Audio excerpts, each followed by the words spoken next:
नमस्कार दोस्तों, LIS learning academy के यूट्यूब चैनल पर आपका स्वागत है। दोस्तों धीरे धीरे आपकी एग्ज़ाम डेट नज़दीक आ रही है, तो दोस्तों आपको बिल्कुल भी घबराने की आवश्यकता नहीं है। अभी तक आपने जितना पढ़ा है, यानी अभी तक आपने जितना पढ़ा है, सिलेबस को कवर किया है, जो भी मैटर पढ़ा है उसको रिवाइज करने का आपके पास टाइम है, या इसके अलावा मॉक टेस्ट, प्रैक्टिस सेट और प्रीवियस ईयर पेपर क्वेश्चन करने का टाइम है, जिसमें हमारी डेली 1 घंटे क्लास रहती है, जिसमें आपके हर डेली एक पेपर को कवर करवा दिया जाता है।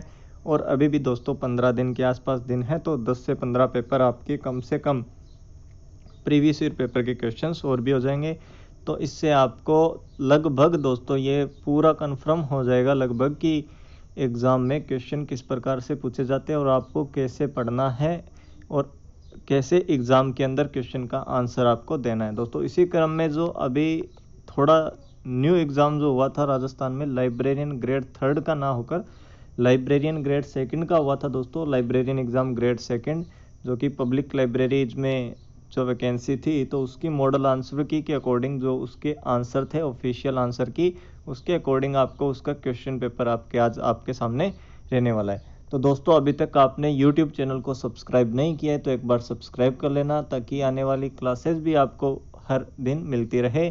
कोई भी नया नोटिफिकेशन आता है कि क्लास का टाइम चेंज है, तो वो भी आपको पता चलता रहे। लेकिन अब हमारी क्लास रहती है रोज़ शाम 5 बजे दोस्तों। तो क्लास को शेयर करना, लाइक करना और चैनल को सब्सक्राइब करना मत भूलना दोस्तों। तो शुरू करते हैं हमारा पहला क्वेश्चन। दोस्तों क्वेश्चन रिपीटेड होते हैं, आपको पता लग ही गया होगा एग्जाम में।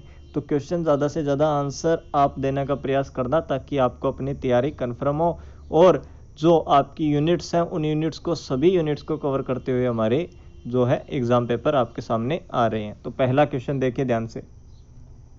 What is the main objective of Raja Ram Mohan Roy library foundation. तो लाइब्रेरी एसोसिएशन एंड ऑर्गेनाइजेशन आपके एक टॉपिक है।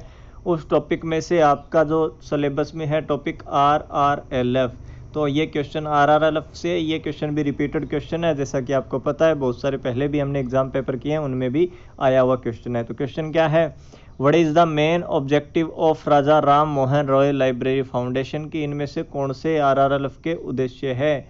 Option A to promote government libraries, option B to promote academic library services, option 3 to promote technical library services और option 4 to promote public library services. देखो ध्यान से क्या लिखा है कि to promote public library services. जैसा कि आपको बताया था कि मेन उद्देश्य आ जाए, मेन ऑब्जेक्टिव आ जाए किसका, RRLF का, राजा राम मोहन रॉय लाइब्रेरी फाउंडेशन का, तो वो कार्य किया था पब्लिक लाइब्रेरी पे। तो ऑप्शन 4 इसका राइट आंसर होगा कि to promote public library services. क्या होगा कि ऑप्शन नंबर 4 कि to promote public library services इसका राइट आंसर होगा। दोस्तों ये आपने क्वेश्चन का आंसर दे भी दिया होगा, क्योंकि इजी क्वेश्चन है आपके लिए रहेगा, क्योंकि ये बहुत बार एग्जाम में पूछा गया क्वेश्चन है और बार बार आ भी रहा है। और आपके सामने एग्जाम पेपर ही है दोस्तों, मेरी तरफ से तो क्वेश्चन है ये बनाया नहीं हुआ है, ये तो जो एग्जाम में क्वेश्चन है वो आपके सामने है, तो उससे आपको बेस आपको पता लग रहा होगा कि किस टाइप के क्वेश्चन एग्जाम में पूछे जा रहे हैं। तो देखिए ध्यान से नेक्स्ट क्वेश्चन दोस्तों, हमारा अगला क्वेश्चन देखिए। ये देखिए दोस्तों नेक्स्ट क्वेश्चन क्या है, यूनिवर्सल अवेलेबिलिटी ऑफ पब्लिकेशन यानी UAP programme is related to whom, की जो यूनिवर्सल अवेलेबिलिटी ऑफ पब्लिकेशन यानी UAP जो प्रोग्राम है ना, वो किससे संबंधित है, किससे रिलेटेड है। Option A international federation of library association and institution यानी IFLA, option B ILA, option C Indian association of special libraries and information centres IASLIC, और ऑप्शन डी दोस्तों अमेरिकन लाइब्रेरी एसोसिएशन। कौन सा, option D American library association. दोस्तों clear. अब बताइए इसका right answer क्या होगा कि UAP जो प्रोग्राम है वो इनमें से किसका है, universal availability of publication UAP program. बताइए दोस्तों इसका राइट आंसर क्या होगा, बताइए राइट आंसर इसका क्या होगा, ऑप्शन आपका कौन सा राइट होगा क्वेश्चन नंबर 2 का, कि universal availability of publication program is related to, आगे क्या आएगा दोस्तों, option A, option B, option C या ऑप्शन डी। तो बताना चाहूँगा कि जो UAP प्रोग्राम है आपको बताया था ये किसका है, IFLA। किससे रिलेटेड होगा, IFLA से रिलेटेड। यानी क्वेश्चन 2 का राइट आंसर होगा दोस्तों ऑप्शन नंबर 1 इफ्ला। क्लियर दोस्तों, यूएपी प्रोग्राम्स पूछे जाते हैं इफ्ला के, आइजलिक के, आईएलए के, यूनेस्को के, सभी के। उनमें से जो जो क्वेश्चन आ रहे हैं वो आपके सामने है दोस्तों। क्लियर। देखिए हमारा अगला क्वेश्चन, नेक्स्ट क्वेश्चन क्या कहता है। इजी क्वेश्चन भी एग्जाम में, बहुत इजी क्वेश्चन भी आते हैं दोस्तों, और ये एग्जाम इजी भी रहा था। क्वेश्चन क्या है number 3, in which year Indian library association was established, कि इंडियन लाइब्रेरी जो एसोसिएशन है वो उसकी स्थापना कब हुई थी, कौन से वर्ष हुई थी। ऑप्शन ए 1933, ऑप्शन 2 1931, ऑप्शन 3 1935 और ऑप्शन 4 1928। तो बताइए दोस्तों जो आईएलए है उसकी स्थापना कब हुई थी, इस्टेब्लिश कब हुआ था। कितना इजी क्वेश्चन है दोस्तों, बताइए राइट आंसर इसका। 3 नंबर का राइट आंसर होगा आपका क्वेश्चन 3 का ऑप्शन नंबर 1 यानी 1933। Indian library association was established in 1933। Clear दोस्तों, क्लियर। अगला क्वेश्चन दोस्तों हमारा नेक्स्ट क्वेश्चन नंबर 4, कि American library association headquarter is situated at which palace, की जो अमेरिकन लाइब्रेरी एसोसिएशन यानी एएलए है उसका हेडक्वार्टर कहाँ स्थित है, कौन से स्थान पर स्थित है। Option A Houston, option B Los Angeles, option 3 Chicago और ऑप्शन 4 न्यूयॉर्क। तो बताइए दोस्तों राइट आंसर क्या होगा, क्या ह्यूस्टन में है एएलए का कार्यालय, या हेड ऑफिस, या लॉस एंजल्स में है, या शिकागो में है, या न्यूयॉर्क में है। एएलए का ऑफिस कहाँ है दोस्तों, हेडक्वार्टर। तो एएलए सबसे पहले तो एएलए दोस्तों दुनिया का सबसे बड़ा और सबसे पुराना लाइब्रेरी एसोसिएशन है, ये आपको पता है। और स्थापना की बात करें, इस्टेब्लिश्ड की बात करें तो 1876 में हुआ था। और हेड क्वार्टर की बात करें, हेड ऑफिस की बात करें तो एएलए का वो है शिकागो के अंदर। कहाँ पर है दोस्तों हेडक्वार्टर, शिकागो के अंदर हेडक्वार्टर है किसका, अमेरिकन लाइब्रेरी एसोसिएशन। तो राइट ऑप्शन कौन सा, ऑप्शन नंबर 3 शिकागो। क्लियर दोस्तों। नेक्स्ट क्वेश्चन देखिए हमारा अगला question, what is library consortium, की लाइब्रेरी कंसोर्टियम क्या है। यूनिट फर्स्ट में ही आपके दोस्तों लास्ट टॉपिक दिया गया लाइब्रेरी कंसोर्टियम या कंसोर्टिया। तो सीधा सीधा डेफिनेशन के अकॉर्डिंग भी क्वेश्चन पूछ लिया कि व्हाट इज लाइब्रेरी कंसोर्टियम, कि लाइब्रेरी कंसोर्टियम है वो क्या है। Option A sharing the resources and information from other libraries through network, option 2 online public access catalogue, या ऑप्शन 3 क्लासिफिकेशन, या option 4 library services for 24 hours. तो लाइब्रेरी कंसोर्टिया तो आपको दोस्तों पता ही है, क्योंकि लाइब्रेरी कंसोर्टिया के अंदर हमने क्या पढ़ा था, नेटवर्क पढ़े थे, जिन नेटवर्कों के माध्यम से रिसोर्स होते हैं उनकी शेयरिंग की जाती है। तो इसका कौन सा ऑप्शन राइट होगा दोस्तों, कौन सा ऑप्शन राइट होगा, option number 5, option number 1, question number 5 का ऑप्शन 1 है कि sharing the resources and information from other libraries through network. ये क्या है दोस्तों, लाइब्रेरी कंसोर्टियम है, इसे क्या बोलते हैं, लाइब्रेरी कंसोर्टियम।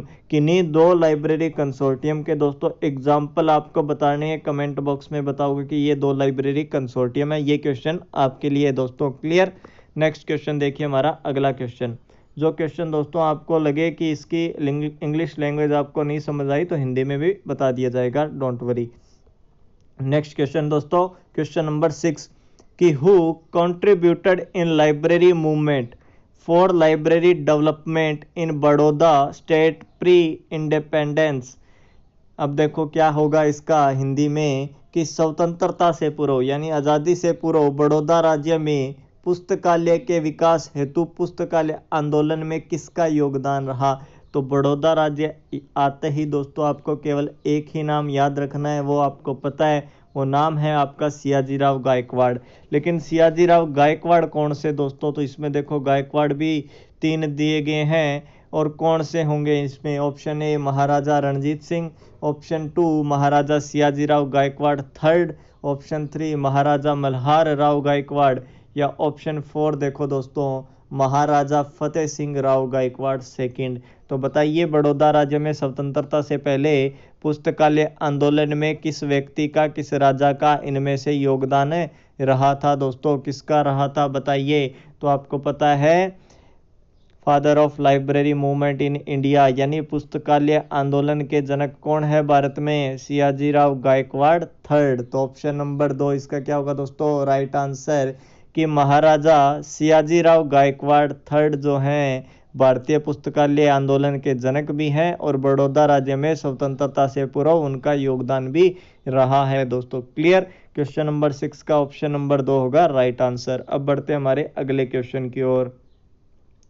देखिए क्या कहता है हमारा नेक्स्ट क्वेश्चन कि national library week is celebrated in India on, कि जो नेशनल लाइब्रेरी वीक है यानी राष्ट्रीय पुस्तकालय सप्ताह है वो भारत में कब सेलिब्रेट किया जाता है दोस्तों? कब से कब तक एक सप्ताह जो 1 वीक है वो कब से कब तक सेलिब्रेट किया जाता है इंडिया के अंदर? ऑप्शन ए 14 से 20 अगस्त, ऑप्शन 2 14 से 20 जुलाई, ऑप्शन 3 14 से 20 नवंबर और ऑप्शन 4 14 से 20 दिसंबर। तो देखो दोस्तों इस प्रकार भी क्वेश्चन आपके आते हैं, इसीलिए मैंने कंसेप्ट ऑफ लाइब्रेरी की क्लासेज आपको एक क्लासेज ना देकर कुल 6 क्लासेज की प्ले लिस्ट बनी हुई है, आप यूट्यूब चैनल पर देख सकते हैं कंसेप्ट ऑफ लाइब्रेरी, जिसमें सबसे पहले लाइब्रेरी साइंस का पूरा कंसेप्चुअल जितने भी मैटर हैं वो करवाया गया, कब बना, कैसे बना, कितने प्रकार का, कब सप्ताह, कौन से दिन, सब बताया गया दोस्तों। तो कंसेप्ट ऑफ लाइब्रेरी की जो 6 क्लासेज है प्ले लिस्ट बनी हुई है वो अगर आप लगाते हो तो आपके लिए बेहद फ़ायदेमंद इंपॉर्टेंस रहेगी दोस्तों, इंपॉर्टेंट रखती है वो क्लासेज।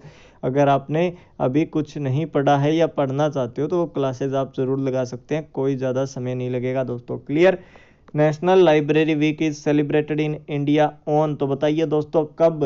ऑप्शन कौन सा राइट होगा? क्वेश्चन नंबर 7 का बताइए दोस्तों, क्वेश्चन 7 का कौन सा ऑप्शन राइट होगा? तो बताना चाहूँगा कि नेशनल लाइब्रेरी वीक है जो इंडिया के अंदर सेलिब्रेट होता है वो कब से कब तक होता है? वो होता है 14 से 20 नवंबर। कब से कब तक? 14 से 20 नवंबर, यानी 14 to 20 नवंबर को national library week celebrated in India. Clear दोस्तों? नेक्स्ट क्वेश्चन देखिए हमारा अगला क्वेश्चन कि which register is the record related to books available in the library, कि कौन सा रजिस्टर है जो रिकॉर्ड से संबंधित है बुक के जो लाइब्रेरी के अंदर। आप हिंदी में भी समझने का प्रयास करें कि पुस्तकालय में पुस्तकों से संबंधित रिकॉर्ड किस पंजिका में उपलब्ध होता है, कि जो लाइब्रेरी में बुक्स हैं उनसे संबंधित जो भी रिकॉर्ड है वो किस रजिस्टर में अवेलेबल होगा। Option A book issue register, option B weeded out register, option 3 stock register और ऑप्शन 4 एक्सेशन रजिस्टर। तो बताइए दोस्तों वो कौन सा रिलेटेड है जिसमें रिकॉर्ड बुक से रिलेटेड रिकॉर्ड अवेलेबल होते हैं पुस्तकालय के अंदर? तो क्वेश्चन 8 का कौन सा राइट आंसर होगा? तो दोस्तों आपको बताया था रजिस्टर आते ही रजिस्टर 1 है जो सबसे इंपॉर्टेंट है, महत्वपूर्ण है लाइब्रेरी के अंदर, वो है अधिग्रहण पंजिका या परिग्रहण पंजिका जिसे बोलते हैं एक्सेशन रजिस्टर, परिग्रहण पंजिका। क्लियर दोस्तों? एक्सेशन रजिस्टर इसका राइट आंसर होगा क्वेश्चन नंबर 8 का ऑप्शन नंबर 4। अब बढ़ते हैं हमारे नेक्स्ट क्वेश्चन की ओर दोस्तों। देखिए अगला question, in which year newspaper were included after amendment in delivery of books act 1954। हर एक एग्जाम में दोस्तों एक तो लॉज ऑफ लाइब्रेरी साइंस, एक ये डिलीवरी ऑफ बुक्स एक्ट हो गया और एसोसिएशन ऑर्गेनाइजेशन हो गई, इनसे रिलेटेड हर एक लाइब्रेरियन एग्ज़ाम में दोस्तों क्वेश्चन पूछा ही पूछा जा रहा है। और मैंने डिलीवरी ऑफ बुक्स एक्ट आपको बड़े अच्छे से बताया हुआ है, क्वेश्चन के माध्यम से भी बताया हुआ है, क्लासेस भी अवेलेबल है पूरी डिलीवरी ऑफ बुक्स एक्ट की, उसके माध्यम से भी बताया गया है। तो बताइए कि न्यूज़पेपर को कब इंक्लूड किया गया था जब 1954 के डिलीवरी ऑफ बुक्स एक्ट में अमेंडमेंट या संशोधन किया गया था? कब किया गया था दोस्तों? ऑप्शन ए 1955, ऑप्शन 2 1956, ऑप्शन 3 1957 और ऑप्शन 4 1958। तो बताइए क्वेश्चन नंबर जो हमारा 9 है उसका राइट आंसर क्या होगा? तो ये जो डिलीवरी ऑफ बुक्स एक्ट है दोस्तों बना तो था 1954 में, जो नियम कहता था कि कोई भी लेखक कोई पुस्तक लिखता है तो उस पुस्तक को 4 अलग अलग डिपॉजिटरी लाइब्रेरी में निःशुल्क बिल्कुल फ्री जमा करवानी आवश्यक है। जिन लाइब्रेरी में जमा होती थी उन्हें डिपॉजिटरी लाइब्रेरी बोला जाता था। पहले तो ये नियम था, एक्ट था बुक्स के ऊपर, फिर इसके अंदर न्यूज़पेपर को भी ऐड कर दिया गया कि न्यूज़पेपर को भी डिपॉजिटरी लाइब्रेरी में सबमिट करवाना आवश्यक है। ये कौन सा संशोधन हुआ था तब? 1956 तो 1956 में जो संशोधन हुआ उसके तहत न्यूज़पेपर को भी इस एक्ट के अंदर बुक्स के साथ में न्यूज़पेपर को भी ऐड कर दिया गया दोस्तों। क्लियर। क्वेश्चन नंबर 9 का राइट आंसर होगा ऑप्शन नंबर 2 1956। तो दोस्तों ये आपके सामने रिपीटेड क्वेश्चन एग्जाम में कैसे आ रहे हैं, जो आपके बिल्कुल करवाए हुए हैं, आप देख सकते हैं दोस्तों। क्लियर। नेक्स्ट क्वेश्चन देखिए, क्वेश्चन नंबर 10 हमारा अगला क्वेश्चन कि national institute of science communication and information resources यानी NISCAIR came into extension by merger of which two of the following institute. आपको बताया था मैंने कि जो निस्केयर है, निस्केयर जो संस्था है, ऑर्गेनाइजेशन है, यह निस्केयर किन दो अलग अलग इंस्टीट्यूटों को मिलाकर बना था। तो ये आपने दोस्तों पढ़ा भी है पहले, ये भी रिपीटेड क्वेश्चन है। तो वो कौन कौन से हैं बताइए, इनमें से कौन सा राइट आंसर होगा।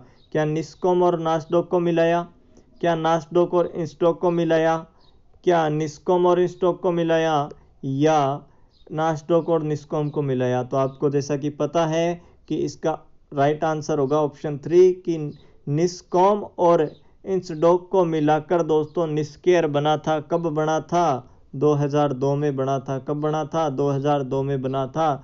एक तो याद रखना निस्कॉम का पूरा नाम, और एक याद रखना आप इंस्टॉक का भी पूरा नाम। साथ साथ में क्या याद रखोगे? निस्केयर का भी पूरा नाम दोस्तों। किसका नाम पूरा? निस्केयर का भी पूरा नाम। क्लियर दोस्तों। तो ये आप पूरा नाम फुल नेम याद कर लेना दोस्तों। क्लियर। नेक्स्ट क्वेश्चन देखिए हमारा अगला क्वेश्चन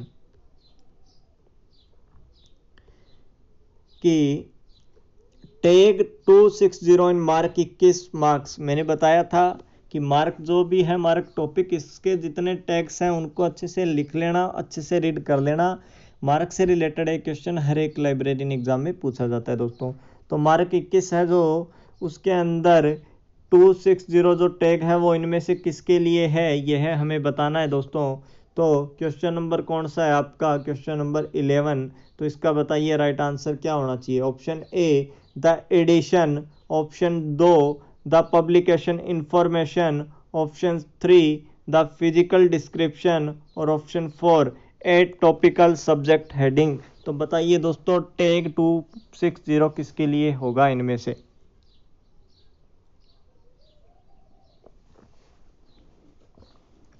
आपका क्वेश्चन नंबर है 11, इसका राइट आंसर बताइए दोस्तों क्या होगा। तो याद रखना जो टैग 260 है मार्क 21 के अंदर, वो दोस्तों किसके लिए है? द पब्लिकेशन ऑफ इंफॉर्मेशन, यानी पब्लिकेशन की सूचना के बारे में टैग 260 बताता है दोस्तों। क्लियर दोस्तों। हम बढ़ते हैं हमारे नेक्स्ट क्वेश्चन की ओर। क्वेश्चन नंबर 12 देखिए ध्यान से, 12 कि by which entry you will get main information about A book. कि कौन सी सूचना है जो, या कौन सी एंट्री है जो पूरी बुक की सूचना के बारे में बता देती है हमें। तो बताइए दोस्तों कौन सी एंट्री होगी। हमने लाइब्रेरी कैटलॉगिंग में एंट्रीज पढ़ी है, और कौन सी एंट्री है जिसमें सभी सूचना ही आ जाती है एक बुक के बारे में। तो बताइए क्वेश्चन नंबर जो 12 है इसका राइट आंसर क्या होगा। तो आपको बताया एंट्री होती है मेन एंट्री और एडेड एंट्री, मेन एंट्री और एडेड एंट्री। तो इनमें से एडेड एंट्री का तो ऑप्शन ही नहीं है, लेकिन एडेड एंट्री के उदाहरण दिए गए हैं ये दोनों। ठीक है। तो याद रखना जो मेन एंट्री है ना दोस्तों, मेन एंट्री मेन इंफॉर्मेशन देती है अबाउट ए बुक दोस्तों। Main entry will get main information about a book दोस्तों। क्लियर। तो क्वेश्चन नंबर 12 का राइट आंसर होगा ऑप्शन नंबर 2। ऑप्शन नंबर 2 इसका क्या होगा दोस्तों? राइट आंसर होगा। अब बढ़ते हैं हमारे नेक्स्ट क्वेश्चन की ओर। क्वेश्चन नंबर 13 कि what BT symbol denotes in Sears list of subject heading. ये जो Sear list of subject heading है ना दोस्तों, उसमें बीटी आता है एक सिंबल। ये बीटी सिंबल है, ये क्या डिनोट करता है, क्या दर्शाता है। तो मैंने पीछे जो एक एग्जाम पेपर करवाया था दोस्तों आपको, जो हमारी क्लास रही थी, उसमें दो नाम आए थे बीटी और एनटी। तो मैंने ये भी कहा था इन दोनों के फुल फॉर्म क्या होती है कमेंट बॉक्स में बताओगे। जिन स्टूडेंट ने दोस्तों बता दिया था वो तो अब भूलने वाले हैं नहीं, क्योंकि दोबारा क्वेश्चन आ गया। अब जिन्होंने नहीं बताया था तो वो दोबारा याद कर लें दोस्तों कि what BT symbols denote in Sears list of subject headings. कि जो बीटी सिंबल है जो Sears list of subject heading में यूज होता है, तो ये सिंबल बीटी क्या डिनोट करेगा। तो याद रखना क्वेश्चन नंबर जो है आपका 13 का राइट आंसर होगा बॉर्डर ट्रम। क्या होगा? Broader term. Broader term, BT का अर्थ क्या होता है? Border term.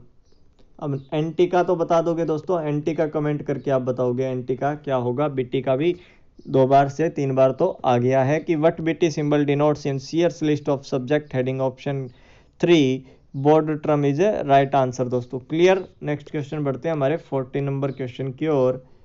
What is the standard size of catalogue card for entries of books? कि जो कैटलॉग कार्ड है उसका स्टैंडर्ड साइज क्या होता है जिसके अंदर बुक की एंट्री की जाती है? तो स्टैंडर्ड साइज दोस्तों आपको बताया था, अगर इंच में पूछ लिया जाए तो कैटलॉग कार्ड का 5x3 इंच, और अगर सेंटीमीटर में पूछ लिया था जाए तो 12.5x7.5। तो बताइए इनमें से कौन सा होगा दोस्तों? तो 12.5 इंटू दोस्तों 7.5 किसका है? देखिए ध्यान से किसका है दोस्तों।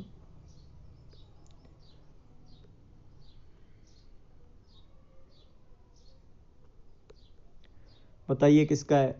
कौन सा ऑप्शन राइट होगा दोस्तों? क्वेश्चन नंबर 14 का कौन सा ऑप्शन राइट होगा? क्वेश्चन नंबर 14 का कौन सा ऑप्शन राइट होगा दोस्तों बताइए। तो क्या होगा? ऑप्शन नंबर बी या 2। 12.5 इंटू 7.5 सेंटीमीटर में, यही इंच में पूछा जाता तो 5x3 इंच। क्लियर दोस्तों? क्लियर। नेक्स्ट क्वेश्चन देखिए हमारा अगला क्वेश्चन कि how will you represent time period 1987 to 2019 in colon classification scheme? कि जब समय का टाइम पीरियड 1987 से 2019 तक है तो कॉलन क्लासिफिकेशन जो लाइब्रेरी क्लासिफिकेशन की स्कीम है उसके अकॉर्डिंग कैसे हम रिप्रेजेंट करेंगे टाइम को? ऑप्शन ए बताइए, ऑप्शन बी, ऑप्शन सी और ऑप्शन डी दोस्तों। यहाँ 4 एरो का भी ध्यान रखना है दोस्तों। कैसे बताओ कि क्वेश्चन नंबर 15 का राइट ऑप्शन कौन सा होगा, ये अब बताइए आप। 15 का राइट ऑप्शन कौन सा होगा? क्योंकि अगर दोस्तों लाइब्रेरी क्लासिफिकेशन की स्कीम्स जो CCDDC है उनमें से अगर आपने CC को अच्छे से पढ़ा हुआ है तो इसका राइट आंसर दे सकते हो आराम से। अगर नहीं पढ़ा हुआ है तो दोस्तों तुक्के के अलावा कोई और चारा ही नहीं है, इसीलिए अभी समझ जाना कि कौन सा होगा। तो बताइए क्वेश्चन नंबर 15 का कि how will you represent time period 1987 to 2019 in colon classification scheme? Option A, option B, option C या ऑप्शन डी। बताइए क्वेश्चन नंबर 15 का राइट आंसर क्या होगा दोस्तों? तो 15 का राइट आंसर आपको पता हो, जैसे कि जो समय दिया तो ऐसे है लेकिन इसको उल्टा चला लेना। सबसे पहले P9 P19 यानी 2019 और फिर इधर है P19 की तरफ है 2, कहाँ से? N86 से। N86 से दोस्तों, N86 से। तो बताइए क्वेश्चन नंबर 15 का राइट आंसर क्या होगा? Option number 4। ऑप्शन नंबर 4 क्या इसका राइट आंसर है दोस्तों। क्लियर। नेक्स्ट क्वेश्चन देखिए हमारा अगला question. Which type of notation is used in colon classification scheme? कि जो कॉलन क्लासिफिकेशन लाइब्रेरी क्लासिफिकेशन की विधि है उस विधि में किस प्रकार के नोटेशन का यूज किया जाता है, यानी अंकन का यूज किया जाता है? तो बताइए क्वेश्चन नंबर 16 का राइट आंसर क्या होगा? विच type of notation is used in colon classification scheme? तो बताइए क्वेश्चन नंबर 16 का राइट आंसर क्या होगा दोस्तों?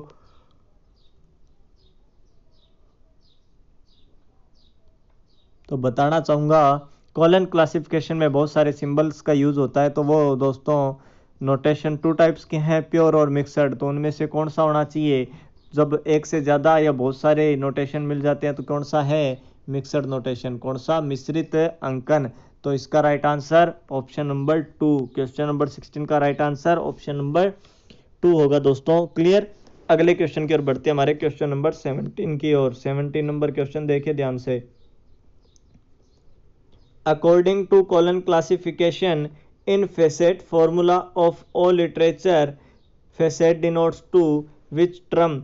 कि दोस्तों जो ये दिया हुआ है ओ लिटरेचर का फॉर्मूला, जो हमारी लाइब्रेरी क्लासिफिकेशन की स्कीम कॉलन क्लासिफिकेशन में जो फॉर्मूला होता है, ये फॉर्मूला भी दोस्तों इस तरह लिख देते हैं एग्जाम पेपर में, लेकिन जो सही फॉर्मूले की हम बात करें तो जो P2 और P3 है इनके बीच में दोस्तों ये कॉमा है वो नहीं होगी।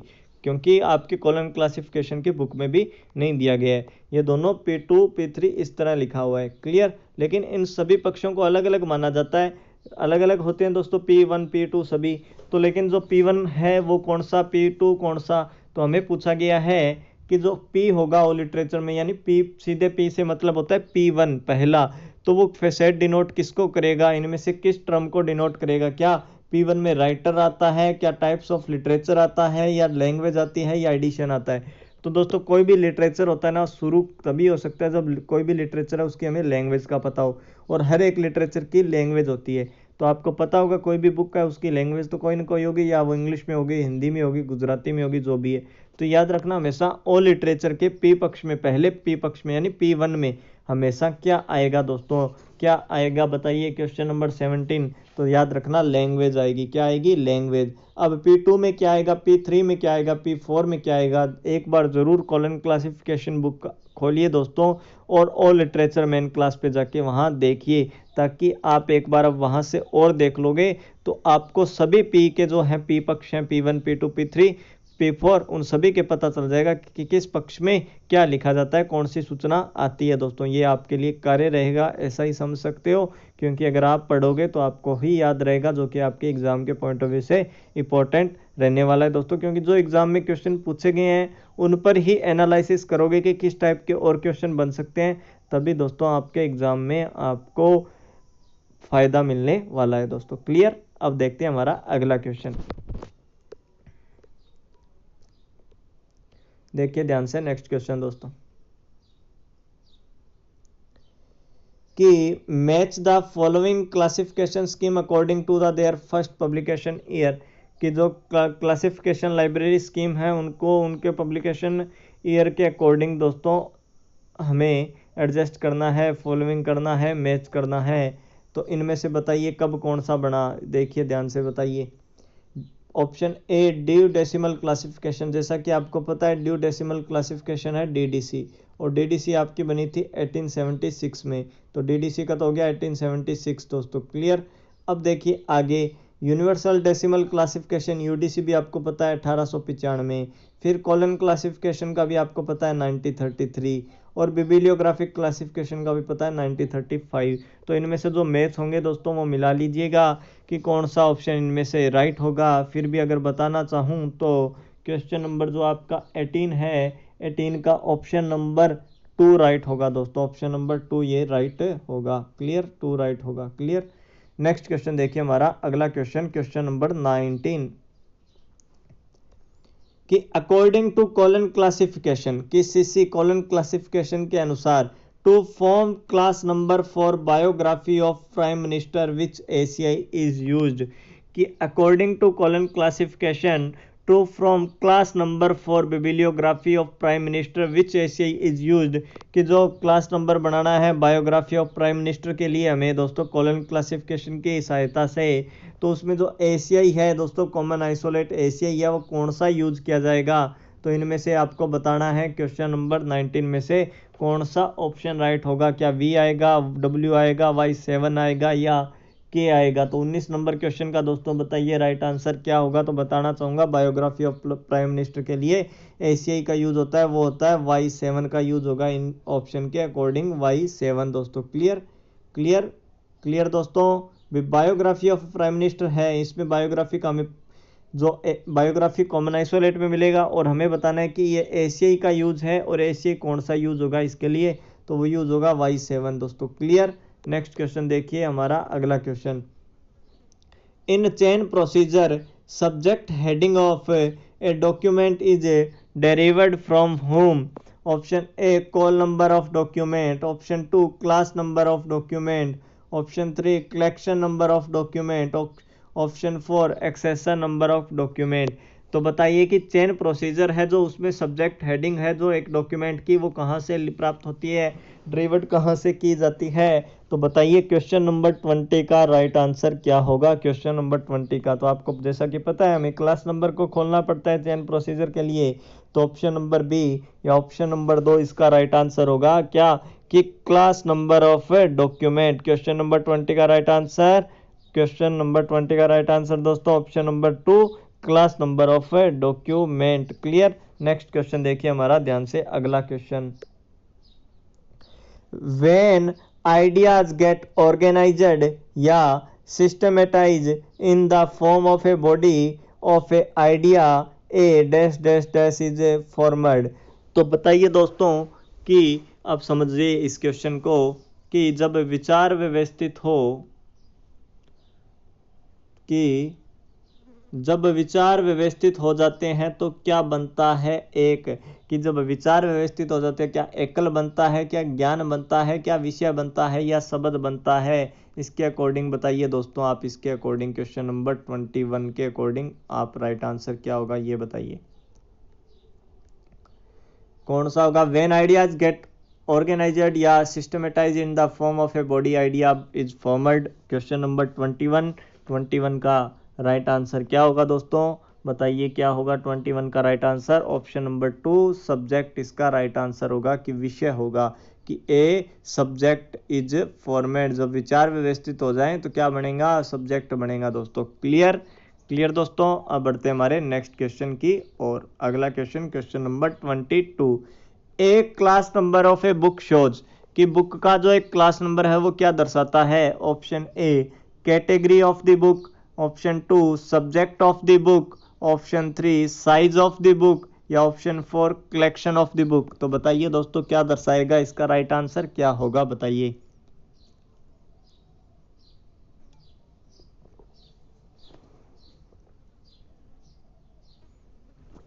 तो एक class number of a book shows दोस्तों सब्जेक्ट ऑफ द बुक, क्या दिखाएगा, सब्जेक्ट ऑफ द बुक, यानी ऑप्शन नंबर 2 इसका राइट आंसर होगा, ऑप्शन नंबर 2। नेक्स्ट क्वेश्चन देखिए। 21th edition of Dewey decimal classification consist of how many volume, की जो 21वां संस्करण है, एडिशन है किसका, डीडीसी का, library classification scheme DDC, due decimal classification. इसके अंदर कितनी वॉल्यूम है 21वें संस्करण में दोस्तों डीडीसी के। Option A 4 volume, option B 2 volume, option 3 volume, या ऑप्शन 4 5 वॉल्यूम। तो बताइए क्वेश्चन नंबर 23 है जो उसका राइट आंसर क्या होगा। तो दोस्तों जो हमारे सिलेबस में या जो हम पढ़ते हैं या जो हमारी डिग्री में लगता है वो एडिशन होता है 19वां एडिशन, लेकिन 19वें एडिशन में तो वॉल्यूम होती है 3, लेकिन क्या है कि 21वें एडिशन में कितनी वॉल्यूम होती है ये हमें पूछा है। तो 21वें एडिशन में याद रखना कितनी वॉल्यूम होती है, 4 वॉल्यूम होती है। कितनी वॉल्यूम होती है, 4 वॉल्यूम होती है। तो 23 का right answer option number 1 4 volumes, 4 खंड होते हैं। नेक्स्ट क्वेश्चन दोस्तों। इन AACR2 यानी Anglo American cataloguing rules part second, और ये क्या है AACR2, ये लाइब्रेरी कैटालॉगिंग की एक स्कीम है। तो इन AACR2 main entry for a serial publication published by a commercial publisher will be under. तो बताइए दोस्तों कि जब AACR2 में एक व्यावसायिक प्रकाशक द्वारा प्रकाशित क्रमिक प्रकाशन के लिए मुख्य प्रविष्टि निम्नानुसार होगी, तो बताइए दोस्तों किसके अनुसार होगी, इसका राइट आंसर क्या होगा ये हमें बताना है। कि in AACR2 main entry for a serial publication published by a commercial publisher will be under. 24 का राइट आंसर क्या होगा दोस्तों बताइए। Option A, option B, option C, या ऑप्शन डी। तो बताना चाहूँगा जो सीरियल पब्लिकेशन होता है कॉमर्शियल पब्लिशर वो आए तो एंट्री किसके अकॉर्डिंग बनेगी, मेन एंट्री लेंगे दोस्तों हमें टाइटल, किसमें, टाइटल। ऑप्शन नंबर 2 इसका क्या होगा, राइट आंसर होगा दोस्तों। क्लियर। अच्छे से पढ़ देना क्वेश्चन क्योंकि लाइब्रेरी क्लासिफिकेशन कैटालॉगिंग का क्वेश्चन है दोस्तों। क्लियर। नेक्स्ट क्वेश्चन देखिए हमारा अगला क्वेश्चन। व्हाट डिनोट्स सी आएगा दोस्तों यहाँ की in following formula of a book number according to colon classification, की कॉलन क्लासिफिकेशन के अकॉर्डिंग ये फॉर्मूला क्या होगा बुक नंबर का। द्विबिंदु वर्गीकरण के अनुसार एक किताब के निम्न परिसूत्र में क्या प्रदर्शित करता है, कि कौन सा क्या बताएगा आपका दोस्तों, ये हमें बताना है। तो क्वेश्चन नंबर 25 बताइए कि जो इसमें ये जो सी है, जो ये सी है फॉर्मूला में, ये बुक नंबर का फॉर्मूला है दोस्तों। ये सी क्या दर्शाता है, क्या क्लास नंबर बताता है, या कॉपी नंबर बताता है, या कलेक्शन नंबर बताता है, या क्रिटिसिज्म ऑफ बुक बताता है। तो बताइए क्वेश्चन नंबर 25 का राइट आंसर क्या होगा दोस्तों 25 का। तो बताना चाहूँगा जो LFYAVSCRE है जो भी है ये बुक नंबर का फॉर्मूला है, और इसके अंदर जो ये सी है ये सी बताता है कॉपी नंबर को। किसको? कॉपी नंबर को दोस्तों। किसको? कॉपी नंबर को। तो राइट ऑप्शन ऑप्शन नंबर 2 दोस्तों। क्लियर। नेक्स्ट क्वेश्चन की ओर बढ़ते हैं, हमारे अगले क्वेश्चन की ओर। Full form of OPAC is, कि जो ओपेक है ओपेक का पूरा नाम क्या है? Option A online private access catalogue, option B offline public access catalogue, option C online personal access catalogue, या option D online public access catalogue. Question number 4 इसका राइट आंसर है online public access catalogue OPAC का पूरा नाम है दोस्तों। Clear. Next question देखिए। Present ISBN international standard book number consisted of how many digit, की जो ISBN नंबर अब है दोस्तों इंटरनेशनल स्टैंडर्ड बुक नंबर जो है जो 5 एलिमेंट्स में डिवाइडेड है उसमें कुल कितने डिजिट होते हैं, या ISBN कितने नंबर का होता है प्रेजेंट में? Option A 11, option B 12, option 3 13, या ऑप्शन 4 14। तो बताइए क्वेश्चन नंबर 27 का राइट आंसर क्या होगा। तो बताना चाहूँगा ISBN कितने अंकों का होता है, कितने डिजिट का होता है? 13 डिजिट का होता है दोस्तों। क्लियर। नेक्स्ट क्वेश्चन देखिए।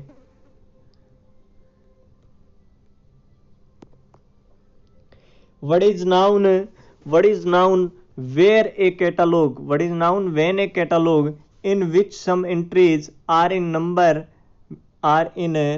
entries and some are word entries as per the CCC with additional register for dictionary catalog code of SR Ranganathan. ये देखिए दोस्तों क्वेश्चन को आप समझिए कि सूची जिनमें कुछ प्रविष्टियां यानी कुछ एंट्री संख्या में एवं कुछ एंट्रियां शब्दों में हो तो ऐसी सूची को ऐसा रंगनाथन के CCC कोड के अनुसार क्या कहा जाता है। यही तो बताना है कि जो एंट्री है वो शब्दों में भी है अंकों में भी है, तो उन दोनों में जो है CCC कोड के अनुसार रंगनाथन जी ने को क्या कहा था, कौन सी सूची कहा था। क्वेश्चन नंबर 28 का राइट आंसर दोस्तों बताइए क्या अल्फाबेटिकल कैटालॉग होगा, क्लासिफाइड कैटालॉग होगा, सब्जेक्ट कैटालॉग होगा, या डिक्शनरी कैटालॉग होगा। 28 का राइट ऑप्शन दोस्तों आपका जो शब्द और अंक दोनों से जो कैटालॉग बनती है वो होती है क्लासिफाइड कैटालॉग। क्या होती है? Classified catalogue. क्लासिफाइड कैटालॉग इसका राइट ऑप्शन होगा ऑप्शन क्वेश्चन नंबर 28 का दोस्तों। क्लियर। नेक्स्ट क्वेश्चन देखिए हमारा अगला क्वेश्चन कि Anglo American cataloguing rules part second, Anglo American cataloguing rules part second AACR2 was published in which year, कि Anglo American जो कैटालॉगिंग रूल्स है वो पब्लिश कब हुआ था, कौन से वर्ष में हुआ था। Option A 1967, option B 1968, option C 1977 और ऑप्शन डी 1978। तो बताइए दोस्तों इसका राइट आंसर क्या होगा कि AACR2 was published in which year. Question number 29 और 29 का आपका राइट ऑप्शन क्या होगा ये आपको बताना है। तो 29 का राइट ऑप्शन है दोस्तों ऑप्शन है क्वेश्चन नंबर ऑप्शन नंबर 4 1978 में AACR2 आई, 1967 में दोस्तों AACR2 1 आई। क्लियर। नेक्स्ट क्वेश्चन हमारा 30 number question, what is called when a book is printed again with substantial change या विद एडिशनल इन टेक्स्ट। क्या कहता है कि किसी पुस्तक का पुनः पर्याप्त परिवर्तन या अतिरिक्त पाठ्य सामग्री के साथ प्रकाशन क्या कहलाता है। ऑप्शन ए पुनः मुद्रण, ऑप्शन बी बहुखंड पुस्तक, ऑप्शन सी संस्करण, या ऑप्शन डी अनुवादित पुस्तक। तो बताइए दोस्तों इसमें से रीप्रिंट होगा, मल्टी वॉल्यूम बुक होगा, एडिशन होगा, या ट्रांसलेटेड बुक होगा। क्वेश्चन नंबर 30 का राइट आंसर क्या होगा। तो दोस्तों जो एडिशन है वो इसका राइट आंसर होगा एडिशन। क्या होगा कि edition is called when a book is printed again when substantial change या विद एडिशनल इन टेक्स्ट, कि जो एक एडिशन है उसमें कुछ बाद में बदलाव करना है, नया कुछ जोड़ना है घटाना है, तो अगला जो भी बुक आती है वो उसका नया एडिशन होता है। तो ये चेंज है जो एडिशनल वो एडिशन के अकॉर्डिंग आता आता रहता है। तो ये थे दोस्तों हमारे क्वेश्चन नंबर 30। अब बढ़ते हैं हमारे क्वेश्चन नंबर 31 की ओर। नेक्स्ट क्वेश्चन देखिए ध्यान से। In colon classification intra array phase relation is used for representing relationship between which one from, कि इनमें से जो आपका फेज रिलेशन है इंट्रा एरे वो किसको रिप्रेजेंट करता है? Option A 2 main class 2 main class को करता है। Option 2 1 main class 1 facet 2 array in isolate on one and the same array. या दोस्तों option number 3 1 main class 2 facet 2 array. और option 4 1 main class 2 facet 2 chain isolate. तो बताइए question number जो आपका 31 है उसका राइट आंसर क्या होगा? 31 का दोस्तों ये आपको बताना है। तो बताना चाहूँगा कि जो फेज रिलेशन है इंट्रा एरे वो बताता है आपका कि 1 मेन क्लास हो 1 फैसेट हो पर 2 एरे हो in isolate on 1 and in same array. कि 1 main class 1 facet 2 array in isolate on 1 and the same array, यानी ऑप्शन नंबर 2 इसका राइट आंसर है दोस्तों। इंट्रा एरे सब्जेक्ट या इंट्रा एरे फेज रिलेशन के अकॉर्डिंग क्वेश्चन नंबर जो आपका 31 है 31 का राइट आंसर है दोस्तों ऑप्शन नंबर बी या ऑप्शन नंबर 2। क्लियर दोस्तों? अब बढ़ेंगे हमारे नेक्स्ट क्वेश्चन की ओर। क्या कहता है नेक्स्ट क्वेश्चन? देखिए दोस्तों ध्यान से कि which of the following is not a documentary information sources, कि इनमें से कौन सा डॉक्यूमेंट्री इंफॉर्मेशन सोर्सेज नहीं है? Option A research monograph, option B research reports, option 3 conference paper या ऑप्शन 4 यूनिवर्सिटी। तो बताइए दोस्तों क्वेश्चन नंबर 32 है उसका राइट आंसर क्या होगा? तो यूनिवर्सिटी दोस्तों कोई डॉक्यूमेंट्री इंफॉर्मेशन सोर्सेज नहीं है, बल्कि रिसर्च मोनोग्राफ भी है, रिसर्च रिपोर्ट्स भी है और कॉन्फ्रेंस पेपर भी है। लेकिन जो डॉक्यूमेंट्री रेफरेंस सोर्सेज इनमें से नहीं है तो वो है यूनिवर्सिटी। तो क्वेश्चन नंबर 32 का राइट आंसर होगा दोस्तों आपका यूनिवर्सिटी या विश्वविद्यालय इसका राइट आंसर होगा। अब बढ़ेंगे हमारे नेक्स्ट क्वेश्चन की और देखिए ध्यान से नेक्स्ट क्वेश्चन क्या कहता है। हु सेड यानी किसने कहा that reference service is the process of establishing contact between reader and his document in a personal way. अब देखिए क्या कहता है क्वेश्चन कि यह कथन किसका है कि संदर्भ सेवा पाठक एवं उसके प्रलेख के मध्य व्यक्तिगत रूप से संपर्क स्थापित करने की प्रक्रिया है। कि संदर्भ सेवा की पाठक और जो भी ग्रंथ है बुक है उन दोनों के मध्य व्यक्तिगत संपर्क करा देती है, वो है संदर्भ सेवा। किसने ऐसा कहा था? ऑप्शन दोस्तों देखिए किसने ऐसा कहा। ऑप्शन एक सेकेंड दोस्तों बताता हूं। ऑप्शन देखिए Margaret Hutchins, option B SR. Ranganathan, option 3 James I Wyer और ऑप्शन 4 जोसेफ जेम्स। तो बताइए क्वेश्चन नंबर जो आपका है 33 का राइट आंसर क्या होगा? कि जो पाठक और पुस्तक है दोनों के मध्य जो व्यक्तिगत संपर्क स्थापित हो जाए तो उसे रेफरेंस सर्विस या संदर्भ सेवा कहा जाता है। ये कथन किसका है? तो ये कथन है दोस्तों भारतीय पुस्तकालय विज्ञान के आंदोलन के जनक डॉक्टर एस.आर. रंगनाथन का, यानी ऑप्शन नंबर 2 क्या होगा? ऑप्शन नंबर 2 इसका राइट आंसर होगा क्वेश्चन नंबर 33 का। दोस्तों क्लासेस अच्छी लग रही होगी आपको, पता भी है, और क्वालिटी हाई करके आप क्लासेस देखें। प्लेलिस्ट बनी हुई है, प्लेलिस्ट के अकॉर्डिंग क्लासेस देखें। आपने कोई बीच में मिस भी कर दी है तो वो क्लासेस देखें, या कुछ विद्यार्थी नए हैं तो वो आज की क्लास देखें साथ में पिछली जो प्रीवियस ईयर क्लासेस हो गई उन क्लासेस को भी देखें, क्योंकि वो भी आपके एग्जाम के पॉइंट ऑफ व्यू से इम्पोर्टेंट है। तो दोस्तों क्लासेस को बिल्कुल लाइक शेयर और सब्सक्राइब करना चैनल को मत भूलना दोस्तों। क्लियर? नेक्स्ट क्वेश्चन देखिए हमारा अगला question number 34।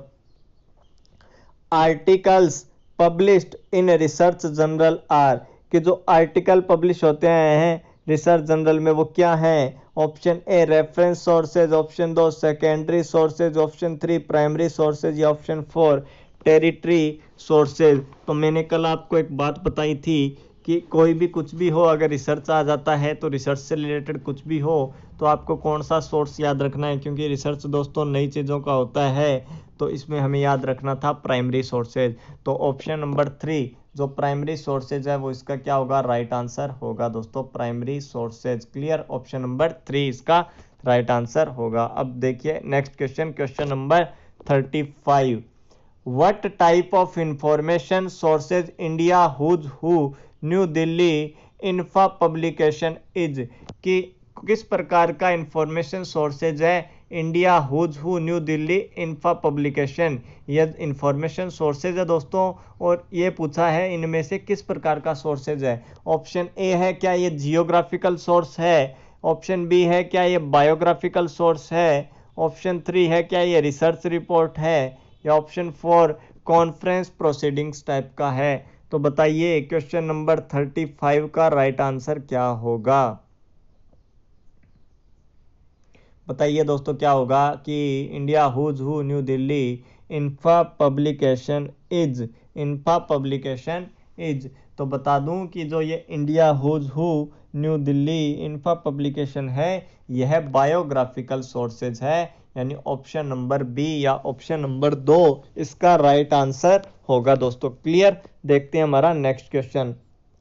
Indian national bibliography is published by, कितना दोस्तों इजी क्वेश्चन है और कितना अच्छा भी क्वेश्चन है कि जो INB है इंडियन नेशनल बिबिलियोग्राफी भारत की, इसको किसने पब्लिश किया, पब्लिश बाई पूछा है। Option A national library Kolkata, option B national digital library of India, option 3 Anna centenary library Chennai century, और option 4 Delhi public library Delhi. तो क्वेश्चन नंबर 36 दोस्तों, अगर ऑप्शन यहाँ होता सेंट्रल रेफरेंस लाइब्रेरी तो हम सेंट्रल रेफरेंस लाइब्रेरी को भी सही करते, और इसके साथ साथ में जो नेशनल लाइब्रेरी ऑफ इंडिया है वो भी इसका राइट आंसर है, या CRL भी आ जाए सेंट्रल रेफरेंस लाइब्रेरी, वो भी इसका राइट आंसर होगा दोस्तों। Clear. Next question, who is called as, कि who is called as father of bibliography, की बिबिलियोग्राफी के पिता किसे कहा जाता है। रिपीटेड आ गया ना दोस्तों, रिपीटेड क्वेश्चन पीछे भी हमने पढ़ा है।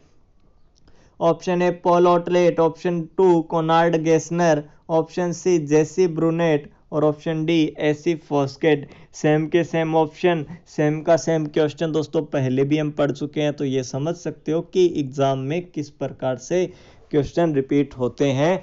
तो अगर आप रिपीटेड क्वेश्चन अच्छे से और पढ़ लेते हो और वही क्वेश्चन 10 से 12 क्वेश्चन भी आपके एग्जाम में आते हैं, तो आपके लिए दोस्तों बताइए कितना महत्व रखेंगे। 10 से 12 क्वेश्चन का मतलब है 10 से 12,000 स्टूडेंट से आगे निकल जाना, अगर जितने भी एग्जाम फॉर्म भरे गए हैं उसके अकॉर्डिंग। अगर किसी विद्यार्थी ने दोस्तों RTA लगाकर पूछा है कि कितने एग्जाम फॉर्म फिल हुए हैं और RTA का जवाब आया है, तो दोस्तों वो मुझे पर्सनली RTA का जो है या बताने का प्रयास करना, ग्रुप के अंदर भी बता सकते हो दोस्तों, व्हाट्सएप पर भी बता सकते हो, जैसे भी आपको लगे वैसे बता देना दोस्तों। क्लियर। क्लियर दोस्तों। अब देखिए हमारा next question, which one is not an example of E resources, कि इनमें से कौन सा ई रिसोर्सेज का, ई रिसोर्सेज आपके टॉपिक है दोस्तों, पूरा दिया हुआ है ई रिसोर्सेज, कौन सा इनमें से ई रिसोर्सेज का उदाहरण या एग्जाम्पल नहीं है। Option A e magazine, option B reference database, option 3 multimedia products, या ऑप्शन 4 मैन्यूस्क्रिप्ट्स। तो बताइए क्वेश्चन नंबर 38 का राइट आंसर क्या होगा दोस्तों। ई मैगजीन है, रेफरेंस डाटाबेस है, मल्टीमीडिया प्रोडक्ट भी ई रिसोर्सेज है यानी इलेक्ट्रॉनिक है, लेकिन जो मैन्यूस्क्रिप्ट है वो इसका राइट ऑप्शन नहीं है। तो क्या होगा, मैन्यूस्क्रिप्ट ई रिसोर्सेज नहीं है, तो ऑप्शन नंबर 4 इस क्वेश्चन का राइट आंसर होगा दोस्तों। क्लियर। नेक्स्ट क्वेश्चन की ओर बढ़ते हैं। हमारा अगला क्वेश्चन देखिए ध्यान से, abstracting periodicals are which type of sources, कि जो एब्स्ट्रैक्टिंग पीरियोडिकल है वो कौन से प्रकार का सोर्स है, प्राइमरी है, सेकेंडरी है, टेरिटरी है, या कोड ऑफ प्रैक्टिस है। देखो दोस्तों इस प्रकार के क्वेश्चन एग्जाम में आते हैं, इंफॉर्मेशन सोर्सेज कौन सा है, कितनी उसकी फ्रीक्वेंसी है, कौन सा किस प्रकार का है। तो दोस्तों आपको अच्छे से रीड करना है इंफॉर्मेशन सोर्सेज और रेफरेंस सर्विसेज को भी।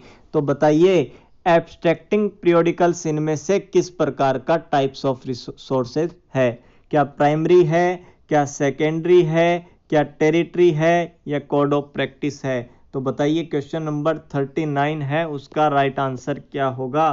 क्वेश्चन नंबर 39 का राइट आंसर होगा दोस्तों ऑप्शन नंबर 2। क्या होगा? ऑप्शन नंबर 2 यानी सेकेंडरी सोर्सेज। सेकेंडरी सोर्सेज है एब्स्ट्रैक्टिंग पीरियोडिकल्स। क्लियर? अब बढ़ते हैं हमारे नेक्स्ट क्वेश्चन की ओर। देखिए दोस्तों अगला question, India a reference annual.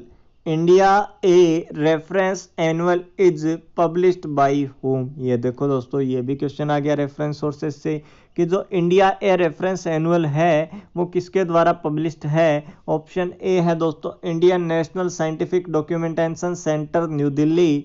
Option 2 ministry of human resource development new Delhi. Option 3 national book trust new Delhi. या ऑप्शन 4 है publication division ministry of information and broadcasting new Delhi. तो बताइए कि आपका क्वेश्चन नंबर जो 14 है या 40 क्वेश्चन नंबर है, जो 40 नंबर क्वेश्चन है, उसका राइट आंसर क्या होगा? तो बता देता हूं दोस्तों कि जो राइट आंसर है इसका क्या होगा, आपका क्या होगा, देखिए ध्यान से।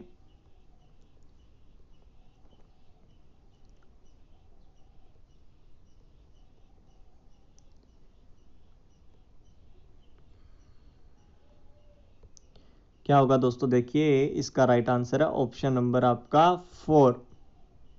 क्या है? ऑप्शन नंबर 4 इसका राइट आंसर है कि publication division ministry of information and broadcasting new Delhi India a reference annual को पब्लिश करता है। क्लियर दोस्तों? तो अब हमने क्वेश्चन कर लिए, अब हम बढ़ते हैं हमारे नेक्स्ट क्वेश्चन की ओर। क्वेश्चन नंबर 41 क्या कहता है? Dash dash dash is a symbolic translation of the subject of a book.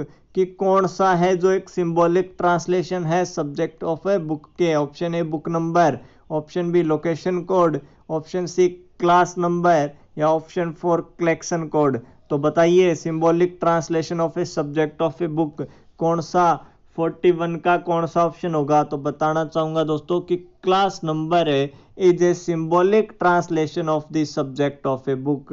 यानी दोस्तों आपका जो ऑप्शन नंबर 3 है, ऑप्शन नंबर 3 यानी क्लास नंबर, वो इसका क्या होगा? राइट आंसर होगा दोस्तों ऑप्शन नंबर 3। क्लियर? बढ़ते हमारे नेक्स्ट क्वेश्चन की ओर। देखिएगा दोस्तों इसको कि identify the wrong combination of library association and the country to which they belong. कि हमें यह बताना है कि इनमें से कौन सा लाइब्रेरी एसोसिएशन है जिनका कॉम्बिनेशन सही नहीं है उसके देश के अकॉर्डिंग, उसकी कंट्री के अकॉर्डिंग। तो बताइए दोस्तों, पहला है public library association United Kingdom, दूसरा है chartered institute of library and information professional यानी सिलिप यूनाइटेड किंगडम, अगला है association of college and research library United States, और society for information science India. तो बताओ दोस्तों इनमें से कौन सा जोड़ा है जो बिल्कुल सही नहीं है? क्वेश्चन नंबर 42 का राइट आंसर क्या होगा? तो बता दूं कि ये जो पब्लिक लाइब्रेरी एसोसिएशन है PLA, ये यूनाइटेड किंगडम का नहीं है। यूनाइटेड किंगडम का नहीं है तो किसका है? ये आपके लिए क्वेश्चन है दोस्तों। कमेंट बॉक्स में बताओगे कि PLA किस देश से रिलेटेड है। क्लियर?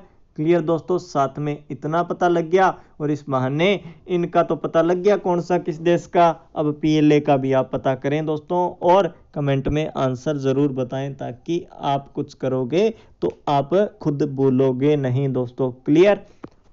अब देखिए next question, who was first to coined the term quick. जो क्विक टर्म है ये इंडेक्सिंग प्रणाली है, एक इंडेक्सिंग सिस्टम है दोस्तों। इसका पूरा नाम keyword in context in indexing. इसको किसने कॉइंड किया था, पहली बार किसने बताया था क्विक को? तो ऑप्शन ए है दोस्तों HP Luhn, option B D एज, ऑप्शन 3 FW लैंकेस्टर, और ऑप्शन 4 SR रंगनाथन। तो बताइए क्वेश्चन नंबर 43 का राइट आंसर क्या होगा?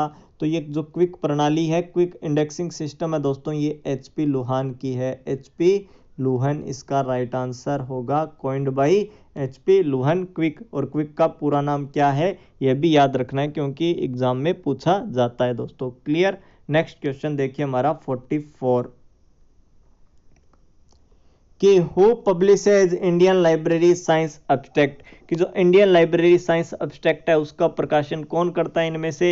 Option A India national scientific documentation centre, option 2 national library of India, option 3 Indian association of special libraries and information centres, या option 4 Indian library association. Who publishes Indian library science abstract, तो बताइए दोस्तों इसका right answer क्या होगा। Indian national scientific documentation centre होगा, या national library of India होगा, या Indian association of special libraries and information centre होगा, या ILA इंडियन लाइब्रेरी एसोसिएशन होगा। बताइए क्वेश्चन नंबर 44 का राइट आंसर क्या होगा। तो बताना चाहूँगा क्वेश्चन नंबर 44 का राइट आंसर होगा Indian association of special libraries and information centres, यानी आइजलिक।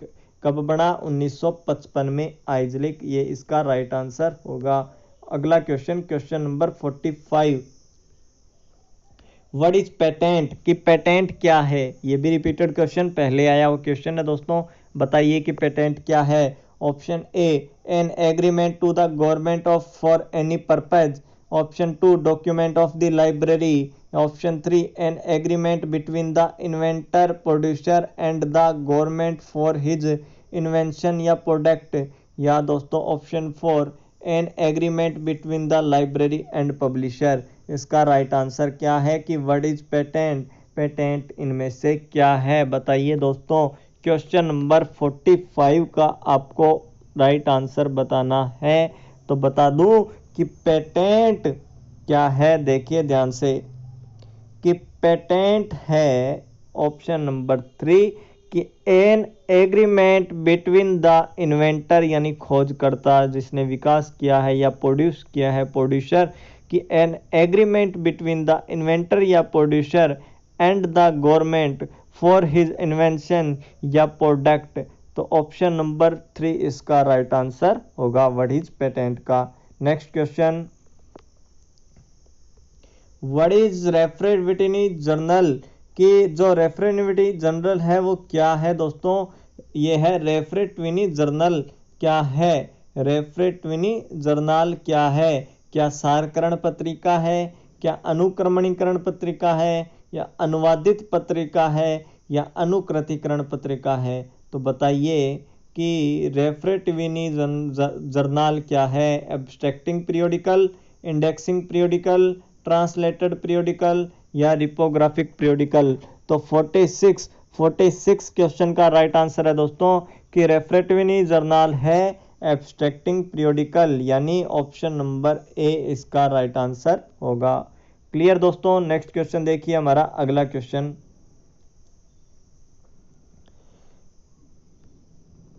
Calibre convention on automation of libraries in education and research institute. ये तो नाम है कैलिबर का पूरा, जो कि एक सम्मेलन है दोस्तों जो आयोजन करवाया जाता है, जिसका वो ऑर्गेनाइज्ड किसके द्वारा होता है। Option A DELNET, option B Agrinet, option 4 INFLIBNET, या ऑप्शन 3 कैलिबनेट। तो कैलिबर का आयोजन कौन करवाता है। 47 नंबर क्वेश्चन। अब बताइए दोस्तों इसका राइट आंसर क्या होगा 47 का। तो बता दूं कैलिबर दोस्तों, कैलिबर का है INFLIBNET, right answer option number 4। अगला question, INFLIBNET is related to the university libraries of which country, कि जो इन्फ्लिबनेट है वो यूनिवर्सिटी लाइब्रेरी के लिए है और ये किस देश से संबंधित है, किस देश से रिलेटेड है। तो क्वेश्चन नंबर 48 का राइट आंसर दोस्तों इन्फ्लिबनेट इंफॉर्मेशन एंड लाइब्रेरी नेटवर्क, जो कि दोस्तों गुजरात में स्थित है। कहाँ का है, इंडिया का दोस्तों, कहाँ का, इंडिया का। ठीक है। Next question 49, who convert any published reading material from one language to another language is called, कि एक भाषा को दूसरी भाषा में जो बदलता है दोस्तों कौन क्या कहलाता है, वो कन्वर्ट करने वाला क्या कहलाता है। तो ये आपको पता भी है कि जो एक भाषा को दूसरी भाषा में बदलता है वो ट्रांसलेट होता है, और ट्रांसलेट करने वाला कौन होता है दोस्तों। क्वेश्चन नंबर 49 ट्रांसलेटर होता है, और ये ट्रांसलेटर, इन्फुबलेसर, इलिस्ट्रेटर, ये सभी क्या होते हैं दोस्तों, सहकारक होते हैं, कोलैबोरेटर होते हैं दोस्तों। क्लियर। अगला क्वेश्चन, आज की क्लास का हमारा लास्ट क्वेश्चन दोस्तों, क्वेश्चन नंबर 50, और बाकी के जो 50 क्वेश्चन है वो हम कल करेंगे इस पेपर के। अब क्वेश्चन क्या कहता है, what is the full form of the OCLC, कि जो OCLC है इसका पूरा नाम क्या है। तो देख लो दोस्तों, पूरे जितने भी आपका जो सिलेबस है, सिलेबस को कवर करते हुए हर एक टॉपिक से क्वेश्चन आ रहे हैं, जिससे आपको दोस्तों अंदाज़ा लग जाएगा कि किस प्रकार के क्वेश्चन एग्जाम में पूछे जाते हैं और कितने रिपीटेड होते हैं। तो आप तैयारी कर रहे हैं, वो बड़ी अच्छी तैयारी चल रही है। अगर आप तैयारी कर रहे हैं, मैं तो दोस्तों आपका 1 घंटा ही समय ले रहा हूँ, 1 घंटे में आपको जो बता रहा हूँ, आशा करता हूँ वो आपके लिए बड़े फ़ायदेमंद रहेगा। तो जो भी आपका फीडबैक रहता है दोस्तों, वो कमेंट बॉक्स में ज़रूर बताया करो, ताकि मैं बेहतर से बेहतरीन करने का प्रयास करूँ। तो option A, online communication of library catalogue, option 2 online computer library centre, या option 3 online classified library catalogue, या online centre for library committee. तो OCLC क्या है दोस्तों, OCLC online computer library centre है। यानी ऑप्शन कौन सा होगा राइट आंसर इसका, ऑप्शन नंबर 2, और इसका पहले नाम होता था ओहियो कंप्यूटर लाइब्रेरी सेंटर, जो कि क्या बन गया, ऑनलाइन कंप्यूटर लाइब्रेरी सेंटर, जो कि ओहियो के अंदर स्थित है। अब कब बना ये दोस्तों OCLC, ये कमेंट बॉक्स में आप बताएंगे कि OCLC कब बना दोस्तों। क्लियर। ये सभी क्वेश्चन थे दोस्तों हमारे आपके लाइब्रेरी एंड इंफॉर्मेशन साइंस जो आपका सिलेबस में वेटेज है उसके अकॉर्डिंग, और आशा करता हूँ क्लासेस बड़ी अच्छा लगी। आने वाली क्लासेस में नेक्स्ट 50 क्वेश्चन की हम बात करेंगे दोस्तों, जिससे ये हमारा क्वेश्चन पेपर भी कंप्लीट हो जाएगा। ठीक है दोस्तों, LIS लर्निंग एकेडमी के साथ बने रहिए। आपका बहुत बहुत धन्यवाद दोस्तों।